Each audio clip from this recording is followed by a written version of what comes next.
여러분, 혹시 조선시대 최고위 관리인 영의정이 얼마나 받았을 것 같으세요? 국무총리급, 아니 그보다 더한 권력을 가진 사람이잖아요. 요즘으로 치면 대통령 다음 가는 자리입니다. 당연히 억대 연봉은 기본이고 각종 복지 혜택까지 받았을 거라고 생각하시죠? 그런데 충격적인 사실이 하나 있습니다. 조선시대 영의정의 1년 연봉을 현재 물가로 환산하면 고작 3천만 원에서 4천만 원 정도밖에 안 됩니다. 월급으로 따지면 한 달에 250만 원에서 300만 원 정도죠. 말이 안 되죠. 요즘 국무총리는 연봉이 2억이 넘는데 조선시대 1인자는 편의점 알바 수준이었다니요. 자, 지금부터 조선왕조실록에 기록된 영의정의 실제 급여 명세서를 팩트 그대로 까드리겠습니다. 그리고 이 말도 안 되는 월급이 조선을 어떻게 망쳤는지 확인해 보시죠. 자, 본격적으로 조선시대의 공무원들의 월급 명세서를 공개해 보겠습니다. 조선시대 관리들은 품계에 따라 녹봉을 받았습니다. 녹봉이란 쌀로 지급되는 월급이죠. 돈이 아니라 쌀로 받았어요. 왜냐하면 당시에는 쌀이 곧 화폐였으니까요.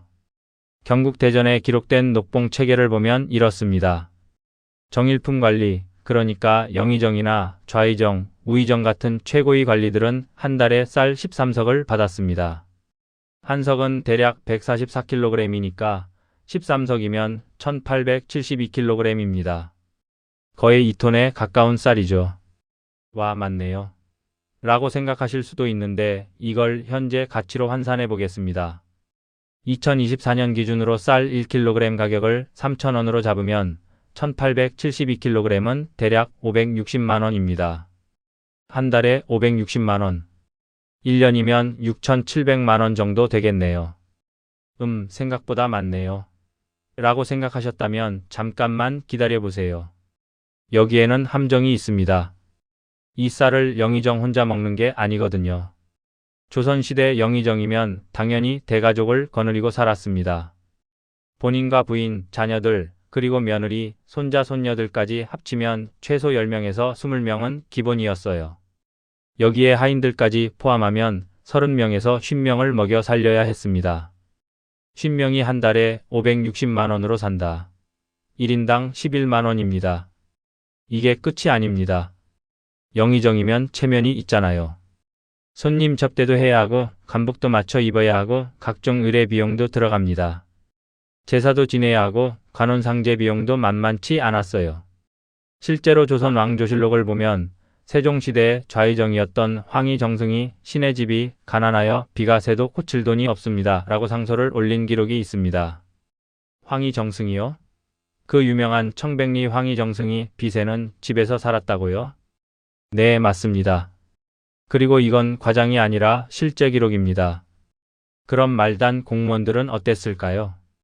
종구품, 그러니까 제일 낮은 등급의 관리들은 한 달에 쌀 2석을 받았습니다. 288kg이죠. 현재 가치로 환산하면 86만 원입니다. 한 달에 86만 원. 여러분, 2024년 최저임금이 시간당 9,860원입니다. 주 40시간 일하면 한 달에 약 206만 원 받습니다. 편의점 알바생이 최저임금으로 받는 돈이 206만 원인데 조선시대 구급 공무원은 86만 원밖에 못 받았다는 겁니다. 그것도 쌀로 받은 거예요. 쌀을 팔아서 현금화해야 다른 물건을 살 수 있었는데 쌀값이 떨어지면 그나마도 못 받았습니다. 더 심각한 건 이 녹봉마저도 제때 안 나올 때가 많았다는 겁니다. 조선 왕조실록을 보면 녹봉을 6개월째 받지 못한 관리들이 굶주리고 있다는 기록이 수없이 나옵니다. 국가 재정이 부족하면 월급을 밀렸어요. 요즘으로 치면 월급날이 되어도 월급이 안 들어오는 겁니다. 그럼 이 사람들은 어떻게 살았을까요? 선택지는 두 가지였습니다. 첫째, 부모님이나 집안의 재산으로 버티거나, 둘째, 부정부패로 돈을 벌거나. 양반 집안 출신이면 그나마 땅이나 노비가 있어서 버틸 수 있었습니다. 하지만 가난한 양반 출신이거나 중인 출신이었다면 답이 없었습니다. 실제로 연산군 시대 기록을 보면 하급 관리들이 너무 가난해서 도둑질을 하다가 잡혔다는 기록이 있습니다. 공무원이 도둑질을 했다는 거예요. 여러분이 만약 조선시대 9급 공무원이라면 어떻게 하시겠어요? 한 달에 86만 원 받으면서 가족 먹여 살리고 집세 내고 옷도 사 입어야 하는데 게다가 월급도 몇 달째 밀렸어요. 그런데 상사가 백성들 세금 좀 더 걷어와라고 하면 유혹이 생길 수밖에 없습니다. 그럼 실제 사례를 한번 볼까요? 조선시대 최고의 청백리로 꼽히는 황희정승부터 시작해 보겠습니다. 황희정승은 세종대왕 시절 무려 18년 동안 영의정을 지낸 인물입니다. 세종대왕이 가장 신뢰했던 재상이죠. 황희정승의 공정한 판결이라는 이야기가 지금까지 전해질 정도로 청렴했던 사람입니다. 그런 황희정승도 가난했습니다. 조선왕조실록 세종 20년 기록을 보면 이런 내용이 나옵니다. 좌의정 황희가 아뢰기를 신의 집이 매우 가난하여 비가 새는데 고칠 돈이 없습니다. 집을 수리할 수 있도록 허락해 주십시오라고 했다. 영의정급 고위관리가 비 새는 집에서 살았다는 겁니다. 세종대왕이 이 말을 듣고 얼마나 놀랐는지 바로 궁궐 창고에서 목재와 기와를 내주어 집을 고치게 했다고 기록되어 있습니다. 황희정승만 그랬을까요? 조선 초기 명재상으로 꼽히는 정도전도 마찬가지였습니다. 정도전은 조선 건국의 1등 공신이잖아요. 그런 사람도 만년에는 가난했습니다. 태조실록을 보면 정도전의 집이 너무 좁고 누추하여 손님을 맞이하기조차 민망하다는 기록이 있습니다. 조선을 세운 1등 공신이 좁고 누추한 집에서 살았다는 거예요. 더 충격적인 사례도 있습니다. 선조시대의 학자이자 관리였던 그러니까 율곡 이 선생님도 평생 가난하게 살았습니다. 율곡 선생은 9번이나 과거에 장원급제한 천재였어요. 그런 사람이 벼슬살이를 하면서도 늘 가난했습니다. 율곡의 제자가 쓴 기록을 보면 선생님은 겨울에도 소못이 없어서 추위에 떨었다는 이야기가 나옵니다. 겨울에 소못도 없었다는 거예요. 왜 이런 일이 벌어졌을까요? 첫 번째 이유는 앞서 말씀드린 것처럼 녹봉 자체가 너무 적었기 때문입니다. 두 번째 이유는 조선시대 관리들에게는 체면이라는 게 있었기 때문입니다. 양반이면 당연히 선비의 품격을 지켜야 했어요. 돈을 벌기 위해 장사를 하거나 농사를 짓거나 그런 일을 할 수 없었습니다. 그건 양반의 체면을 구기는 일이었죠. 그럼 뭘 하고 살았느냐? 책을 읽고 시를 짓고 학문을 연구하고 관직에 나가서 나라를 다스리는 일만 했습니다. 하지만 그것만으로는 먹고 살 수가 없었어요. 그래서 대부분의 양반들은 땅과 노비에 의존했습니다. 땅을 많이 가진 양반은 소작료로 먹고 살 수 있었고 노비가 많으면 그들이 일해서 벌어다 주는 돈으로 살 수 있었죠. 하지만 땅도 없고 노비도 없는 가난한 양반들은 정말 답이 없었습니다. 실제로 조선 후기로 갈수록 몰락 양반이라는 계층이 생겨났습니다. 양반의 신분은 있지만 돈이 없어서 상놈보다 못한 삶을 사는 사람들이었죠. 중종실록을 보면 이런 기록이 있습니다.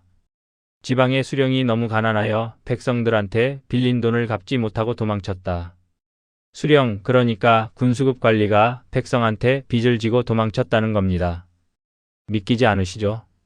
하지만 이게 현실이었습니다. 또 다른 기록을 보겠습니다.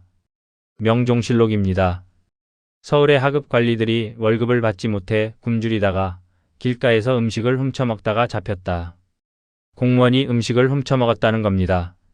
우리가 역사책에서 배운 조선시대는 굉장히 이상적인 모습입니다.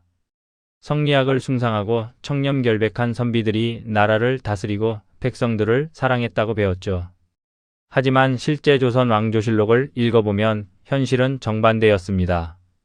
월급도 제대로 못 받는 관리들이 어떻게 청렴할 수 있었겠어요. 그래서 조선 중기 이후부터는 녹봉만으로는 살 수 없다는 게 공공연한 사실이 되었습니다. 그럼 대체 어떻게 살았느냐? 바로 녹비라는 시스템이 생겨났습니다. 녹비. 한자로 쓰면 녹봉 밖의 수입이라는 뜻입니다. 쉽게 말하면 뇌물이죠.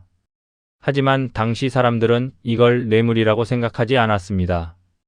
왜냐하면 녹봉만으로는 도저히 살 수 없으니까 추가 수입이 필요하다는 게 모두의 공감대였거든요. 그래서 관례적으로 받는 녹비가 생겨났습니다. 지방 수령, 그러니까 군수나 현감으로 부임하면 어떤 일이 벌어졌을까요? 첫째, 부임할 때 백성들이 부임 선물을 바쳤습니다. 이걸 별공이라고 불렀어요. 돈, 쌀, 포목, 심지어 말까지 바쳤습니다. 둘째, 명절마다 명절 선물을 받았습니다. 설날, 추석, 단오 등 명절 때마다 지역 유지들이 돈과 물품을 가져왔어요. 셋째, 재판을 할 때마다 재판 수수료를 받았습니다. 민사소송이든 형사사건이든 판결을 내려주는 대가로 돈을 받았죠. 넷째, 세금을 거둘 때 수고비를 챙겼습니다. 백성들한테 세금을 걷어서 나라에 바치는데 그 과정에서 일정 부분을 자기가 가져갔어요. 이게 다 녹비였습니다. 문제는 이 녹비의 액수가 정해져 있지 않았다는 겁니다. 양심적인 수령은 적당히 받고 탐욕스러운 수령은 마구 뜯어갔습니다. 조선 왕조실록을 보면 이런 기록들이 수없이 나옵니다. 함경도 관찰사 아무개가 백성들한테 뇌물을 받아 재산을 모았다가 탄핵당했다. 경상도 수령 아무개가 세금을 과다하게 걷어서 백성들이 도망쳤다. 이런 기록들이 계속 반복됩니다. 그런데 여기서 중요한 질문을 해야 합니다. 이 사람들이 원래 나쁜 사람이었을까요? 물론 정말로 탐욕스럽고 악질적인 관리들도 있었습니다. 하지만 대부분은 그냥 생존을 위해서였습니다. 구체적인 사례를 하나 볼까요? 영조시대의 기록입니다. 어떤 수령이 지방에 부임했는데 녹봉만으로는 도저히 살 수 없었습니다. 가족을 먹여 살려야 하고 하인들 월급도 줘야 하고 간복도 사야 하고 손님 접대도 해야 했죠. 그래서 이 수령은 처음에는 버텨보려고 했습니다. 녹비를 받지 않고 청렴하게 살아보려고 했어요. 하지만 6개월을 버티지 못했습니다. 왜냐하면 부임할 때 가져온 돈이 다 떨어졌고 녹봉으로는 한 달 생활비도 안 됐거든요. 게다가 녹봉마저 3개월째 밀렸습니다. 결국 이 수령은 마을 유지들이 가져오는 명절 선물을 받기 시작했습니다. 처음에는 거절했는데 계속 거절하니까 마을 사람들이 오히려 이상하게 생각했대요. 저 양반은 왜 관례도 안 따르냐고요. 그렇게 한번 받기 시작하니까 점점 더 받게 됐습니다. 처음에는 명절 선물만 받았는데 나중에는 재판 수수료도 받고 세금 거둘 때도 조금씩 챙기게 됐습니다. 그리고 3년 후 이 수령은 임기를 마치고 서울로 돌아갈 때 꽤 많은 재산을 모았습니다. 이 사람이 나쁜 사람이었을까요? 아니면 시스템이 잘못된 걸까요? 조선 후기 실학자였던 정약용은 이 문제를 정확하게 지적했습니다. 관리들의 녹봉이 너무 적어서 청렴하려고 해도 청렴할 수가 없다. 이건 개인의 도덕 문제가 아니라 제도의 문제다. 정약용은 목민심서라는 책에서 이렇게 주장했습니다. 나라에서 관리들한테 제대로 된 월급을 주지 않으면서 청렴하라고만 요구하는 건 말이 안 된다. 월급을 올려주든지 아니면 녹비를 공식적으로 인정하든지 해야 한다. 하지만 조선 왕조는 끝까지 이 문제를 해결하지 못했습니다. 왜냐하면 나라 재정이 부족했거든요. 관리들한테 월급을 올려주려면 세금을 더 걷어야 하는데 백성들은 이미 세금 때문에 고통받고 있었습니다. 그래서 이 악순환이 계속됐습니다. 나라는 관리들한테 월급을 제대로 못 주고 관리들은 백성들한테 녹비를 받고 백성들은 수탈당하고 그리고 이 시스템은 조선이 망할 때까지 바뀌지 않았습니다. 조선 말기로 가면 상황은 더 심각해집니다. 매간매직, 그러니까 관직을 돈 주고 사고 파는 일까지 벌어졌어요. 어떻게 이런 일이 가능했냐고요? 간단합니다. 관직을 사면 본전을 뽑을 수 있었거든요. 예를 들어 어떤 부자가 군수 자리를 돈 주고 샀습니다. 요즘 가치로 5억 원쯤 주고 샀다고 칩시다. 그럼 이 사람은 3년 임기 동안 녹비로 10억 원을 벌 수 있었습니다. 투자 대비 수익률이 100%가 넘죠. 그래서 양반들은 너도나도 관직을 사려고 했습니다. 그리고 관직을 산 사람들은 본전을 뽑아야 하니까 백성들을 더 심하게 수탈했습니다. 이게 조선 말기의 현실이었습니다. 여러분, 여기서 우리가 배울 수 있는 교훈이 뭘까요? 아무리 성리학을 강조하고 아무리 청렴을 외쳐도 시스템이 잘못되면 소용없다는 겁니다.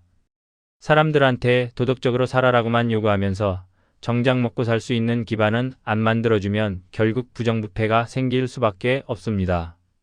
자, 오늘 영상을 정리해 보겠습니다. 조선시대 최고위 관리인 영의정도 현재 가치로 연봉 3, 4천만 원밖에 못 받았습니다. 말단 공무원들은 한 달에 86만 원 수준이었고요. 이 돈으로는 도저히 먹고 살 수가 없었습니다. 그래서 녹비라는 시스템이 생겨났고 결국 탐관오리가 양산됐습니다. 청백리로 유명한 황희정승도 빚에는 집에서 살았고 율곡2 선생도 겨울에 소못이 없었습니다. 시스템이 잘못되면 아무리 도덕을 강조해도 소용없습니다. 그런데 여러분, 이 이야기가 왜 중요할까요? 왜냐하면 이건 500년 전 이야기만이 아니거든요. 지금도 마찬가지입니다. 공무원 처우 문제, 저임금 문제, 부정부패 문제. 이 모든 게 500년 전이나 지금이나 똑같은 구조에서 나옵니다. 사람들한테 정직하게 살아라고만 요구하면서 정작 정직하게 살 수 있는 환경은 안 만들어주면 결국 문제가 생깁니다. 조선은 이 문제를 끝까지 해결하지 못했고 결국 망했습니다. 우리는 어떨까요? 500년 전의 실패를 반복하지 않으려면 우리는 무엇을 해야 할까요? 오늘 영상은 여기까지입니다. 구독과 좋아요 부탁드리고요. 다음 영상에서 또 만나요.